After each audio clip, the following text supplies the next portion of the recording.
The ace set will be played on Fighting Spirit. Spawning in the bottom left-hand corner of the map as the green Terran from WOONGJIN Stars. The senior player's name is Light. His opponent, top right-hand position of the map, Red Protoss, playing for Samsung Khan. His name is Jangbi. Yep. Now, looking over the matches today, or the sets from the first match today, we've had a Terran player play in every single match, actually. We had 3 Terrans in a row from WOONGJIN Stars in the first 3 sets, and then from Samsung Khan, they sent out 3 Terrans in a row in the last 3 sets, and of course we have Light being sent out in the ace map. So that's actually pretty interesting. We're seeing a little bit more Terran play here and there in Pro League as we kind of get more towards the end of the season, but traditionally, Starcraft2 Pro League has been PV Pro League. And Jangbi is up 6-2 in Brood War against Light. However, their last 5 matches, Jangbi is 5-0 against Light. So he does have the little mental advantage going into this particular game, but remember, that was all back in Brood War, not in Starcraft 2.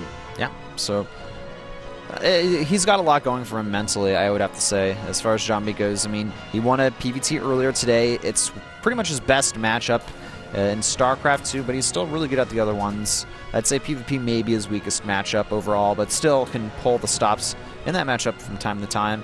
And, you know, he does have that 5-0 record against Light in StarCraft 1, so that's always kind of a little nice confidence booster as well. Out of all the ace matches from WOONGJIN Stars, Seoul-Ki and SOS won theirs in December. However, Seoul-Ki lost 2 in a row. And those are the only 4 ace matches that WOONGJIN Stars had throughout the whole season. This is going to be Light's first time as an ace player for WOONGJIN Stars in 2012-2013 season. And of course, Jangbi has been sent out multiple times as the ace player for Samsung Khan. Do keep in mind that this ace player, quote-unquote, only counts the regular Pro League format, not the Winners League format. Yeah, something important to point out there. Jangbi ranked up a lot of wins in the Winners League format. So just to recap today's matches, Jangbi defeated Hammer, also known as Rudy, in set number 1. Oregon took out Stork in set number 2 with Bravo, winning his match in set number 3. WOONGJIN Stars got a 3-1 lead against their opponent in set number 4 with Mekia taking out Cop, but Reality and Turn took back-to-back matches to drag it into the ace match.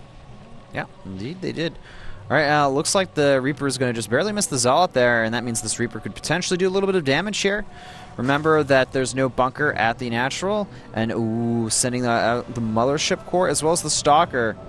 And behind this, making an additional Stalker as well. So Jangbi really wants to be aggressive early on in the game.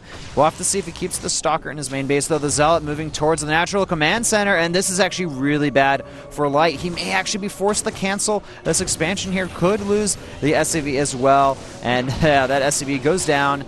Jangbi actually going to move up and see if he can snipe any units here. And ooh, even the Reaper being pulled back for defense there. The Mothership Core does spot it.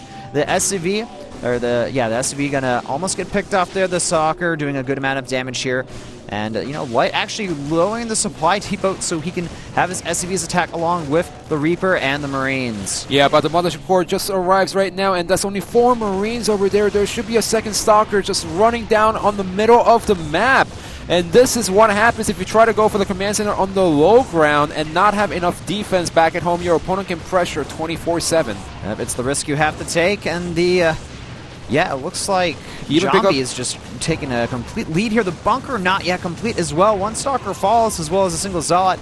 And this aggression will finally be thwarted here, but, I mean, at what cost? Yeah, he pretty much forced a cancel on the command center. The command center is being rebuilt inside the main base. And remember, Jangbi still has the Mothership Core alive. He still has 1 Stalker, so his opponent cannot push down the ramp. Ooh, I think the Mothership Core actually got picked off there. Yeah, but he did kill off to 9 SCVs with the pressure. Really nice play by Jangbi. Yeah, that's going to put him in an amazing position when it comes to the mid game. Remaking that Mothership Core already as well. The Reaper is still alive, though, from the looks of things, from our Terran player Light. He's going to send that across the map. Also, I like that Light immediately started remaking of the command center in his main base. He didn't let the natural command center throw him off too much, but he is still definitely without a doubt behind. And Jangbi even has a Stalker inside the main base to defend against the Reapers, just in case, as he doesn't want his opponent scouting inside the main base after the early pressure, as he goes for the Twilight Council once again. He does. Now, he could go for the Blink build this time. He may end up trying to go for DTs, though, and try to trick his opponent. And once again, the Terran player... we're seeing a Terran player go for Widow Mines in this matchup. Yeah, and this is a little bit tricky. If Jangbi decides to go for the Blink Stalkers into the main base, he needs to get the Robo for the Observer, but if he only relies on the Mothership Core for the vision, then he's going to have no vision against the Widow Mines back at the main base. Yeah. The advantage, though, if he actually has to fight the Widow Mines head-on, when the Widow Mine shots go off, if you have good enough micro, you can blink away from those. And, of course, Jangbi, he's a pro gamer. He can certainly pull off those kind of tactics and moves. He can blink away from the Widow Mines, but probes cannot. And if the Widow Mine drops in the mineral line, then he cannot mine from those. So, thank God he is getting a Robo behind this, and he is going to get the Observer just in case for the Widow Mine drops, and also a vision so that he can blink into the main base. Indeed. Coach January looking pretty confident right now in her player. And we do see the two Widow Mines being sent out with this medevac here, along with a couple of Marines. Stalkers moving across the map now. This is actually turning into a very similar scenario that we saw last time, where Jangbi wants to be aggressive. Around the same time, the Terran player tries to do some drops. Yeah, well, here comes the Widow Mine drop into the main base as Jangbi sets up the proxy pylon in the 3 o'clock position. He does see the bunker at the natural, gonna lose the probe, but remember, the pylon is already down, and he just wanted to see how many units his opponent had in that particular direction. All right, here come the Stalkers, and you know what, they may... Okay, the bunker actually is gonna potentially die here if Jangbi micros correctly. The dropship, though, moving into the main base here. Widow Mine's dropping. Jangbi almost immediately reacts, though. And as long as the Observer comes out, he should be perfectly fine. Loses one worker there, but then he can start mining immediately afterwards. Yeah, well, he doesn't have enough gas right now to get the Observer out, so he needs to wait a few more seconds before he has enough gas to start taking out the Widow Mines in the mineral line, and then he could stabilize on 2 bases once again. Yeah, pretty right, there's the Observer. Yeah. Good job. It looks like he killed off the Widow Mine in the main as well with the Nexus Cannon. And, oh, can that medevac get sniped there? There's a few Stalkers on the lower ground there, below the medevac there, and he could potentially make that happen. Yeah, well, the blink cooldown is still on, and the medevac hides in that little corner just to make sure that the Stalkers are out of position before he pulls back into the main base. And really smart by Light, he is getting a siege tank against the Stalkers. This is like watching a Brood War match between the two players. That's what it feels like here. The Stalkers, they're able to actually get the Marines inside of there, and the siege tank unsieged here. Jangbi going to back up and just try to, do a little bit of damage here. He hasn't lost a single Stalker yet, but the siege tank there, that should scare away the Stalkers for now. Some of them a bit low health-wise, but overall, I mean, 40 to 44 worker count with Jangbi in the lead here. He's very, very neck and neck with his opponent, getting a third base behind this as well before the robotics. Things are starting to look really good for Jangbi. Yeah, in fact, because he's applying constant pressure, Light cannot push out on the map easily. If you want to go for the Marine siege tank composition, you need a critical number of siege tanks, but that's not what Light is going for right now. He's just getting the siege tanks for defense against his opponent, as he's just adding in more Marines, more Marauders, with the stim pack and the +1 finishing. Jangbi's third base is about to finish. Stim pack started basically around 12 minutes. Yeah. That's how late it is. 12-minute stim pack, guys. Normally we see the Marine medevac Marauder push come around 10 minutes if the Terran so decides to go for the attack there, and that's when they have combat shields as well. So, yeah, not the best position for the Light to be in, and this just goes back to when, he got behind early on due to Jangbi's early pressure. So Stalkers harassing once again. Is going to ignore some siege tank fire if he can get the supply depot, and yes, he does. Yeah, that's got to be annoying. I mean, he doesn't really get too far behind from that, but it's just still annoying. Jangbi with excellent pylon placement around the map as well. He's going to be able to spot potential drops coming in from that location. He's got his third base online right now, which means he's going to be ahead economically. He's also taking a supply lead against the Terran player, which you never want in this position. and he's getting the double forge behind this. Very similar build to what we saw from him in game number 1. Yeah, in fact, his upgrades are behind once again. If you look at the production tab, 2 forges finishing up right now, but the Terran player started his +1 armor, and the +1 is already finished. Right, Colossus now on the way from Jangbi as well. It looks like Light wants to move across the map. He's going to have stim and combat shields as well as the +1 attack pretty soon here. The 1-1 starting for Jangbi as well as far as his upgrades go, and the extended thermal lance upgrade.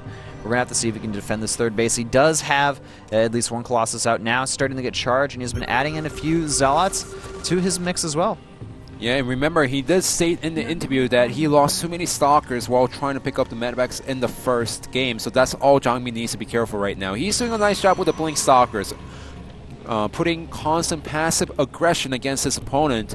But he needs to make sure he doesn't sacrifice these Stalkers once again, just like in set number 1, and put him in a difficult position. Light doing his best to move around the map, try to get an idea of what's going on by sending out a few Marines to scout. Jangbi, not having any of that, kills him off pretty easily here. Now the problem is, okay, well, there's force fields in this army, so we should be able to defend here. Nice, force fields go down. We're going to need to see Light lift up these units immediately here, and this attack easily thwarted by Jangbi. And what's really smart about Jangbi is he left his Colossus in the ridge between the natural and the third base. Usually the Colossus is at the natural, but these units trapped over here. They're going to get trapped out of position here. The Medivac's not lifting up these units. Light realizing just a little bit too late that Jangbi was already in position there, and he gets a few more units for free. Supplies right now, 137 to 129. And Jangbi could get caught out of position here. He's still got a good amount of units, though. I think he can actually potentially take that fight if he wants to. He still needs to be careful a little bit because that's also a few siege tanks mixed in. And remember, if all the army just gets joined into one huge army and go for the attack, Light has better upgrade than his opponent, so Jangbi just needs to play it a little bit more safe and wait for the +1/+2 finish, which just finished right now, and now he is going to Chrono Boost out the +2/+2. Yep. Jangbi just setting himself up for a very strong late game army here. You're going to try to potentially snipe off one of the tanks here. Some pretty good micro. Doesn't lose any of the Stalkers there. Backing off just does some damage. And because of these Blink Stalkers, the passive aggression that Jangbi is putting on his opponent Light, Light cannot go for the harassment against his opponent, and now Jangbi has enough Colossus. He has a Blink Stalkers against only 4 Vikings from his opponent. Nice. Time Warp goes down. The Stalkers blinking forward. They're going to snipe a few of the Vikings as well. The Siege Tank support in the back not going to be too effective here. The Zealots, there's still a good amount of them. They're going to eat through all these units. The Hellbats being worthless as well. It looks like Jangbi is going to take this army fight pretty one-sidedly. Doesn't even lose a single Colossus here. And he's now up over 50 supply compared to his opponent. Jangbi can just continue pressing forward. He may even go to the natural as well. This game was like Protoss Player's dream. Keeping constant aggression on your opponent. Cancel the natural command center. GG! And also deny the Medivacs on harassing your third base natural and the main base at the same time. Jangbi took the complete control of the game as he takes the ace match for Samsung Khan. And with that, he also has established the first win this season. I guess in their only win against WOONGJIN Stars this season. But you know what? Better late than never. Always good to see Jangbi perform very well. This is his best matchup. And I really like that he's not afraid to go for a different opening, you know, playing a very Blink Stalker heavy style early on in the game, then transitioning, getting a bit of a faster third expansion. It looks like there may be a few weaknesses in that build, you know, maybe some areas Terran can try to, you know, abuse and poke in through, but Jangbi, he's the kind of guy that loves being aggressive, and it's just the perfect build for a player like him. And remember, in the last Brood War, in the second last Brood War finals, he used the same build twice in a best-of-5 series. He doesn't care. As long as the build suits him and as long as he can carry out the build, he's going to use it, and he's going to use it to the fullest potential to win the game against his opponent. A solid build is a solid build, even if you know what's coming against you. You know, there's a reason there's standard openings. Now, Samsung Khan does manage to take the victory 4-3 in the ace match over their opponents WOONGJIN.